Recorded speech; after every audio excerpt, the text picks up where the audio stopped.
My name is Ravi Mansook.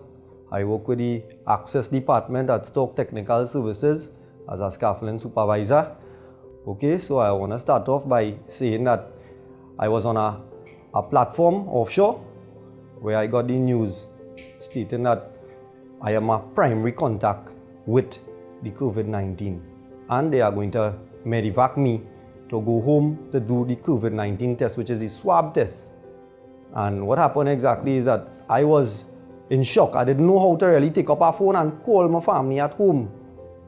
When I actually sat down there, I just sat down and I was in tears because I was studying that, hey, I have a newborn baby which is 2 years of age, a little daughter. How I dealing with this if them really get this? You know what I mean? And also, I have a father that just did a triple bypass a year ago.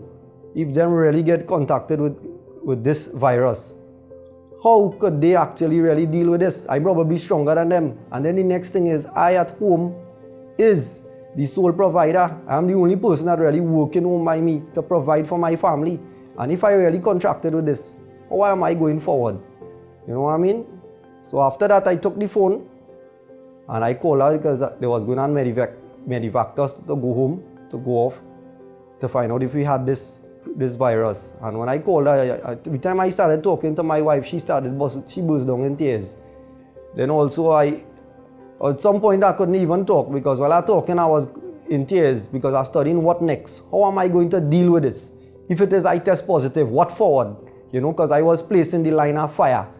You know what I mean? And all because I trying to earn a bread to mind my family. I was going down the road for work. I didn't went there to play, I didn't went there to line.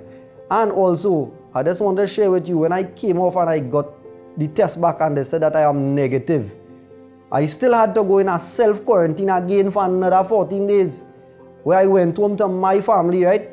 And I had to go into a room by myself. When I came down the driveway and I watched, I just see my little daughter just outside, right? She was by the window and she said, Daddy, Daddy. You know what? I couldn't even go and touch my little child. And that is why I'm working for, you know what I mean, fellow comrades? So put yourself in my position and think about all these things flowing through your mind at the same time. How to really deal with a situation like that. How to really go forward if this really happened at your doorstep. How are you dealing with this? Plenty of people don't even have an idea. It could happen to you, right? Stop thinking out of the box that, hey, I could just move normal, man. This cannot happen to me. Sometimes I used to think that way, you know. But I always did the right thing because I never know. But when it happened to me and I feel it, this is where the reality hit me. You know what I mean? So I might sound a little emotional. However, it is real.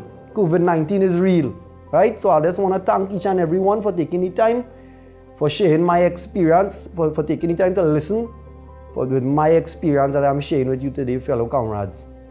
Thank you very much.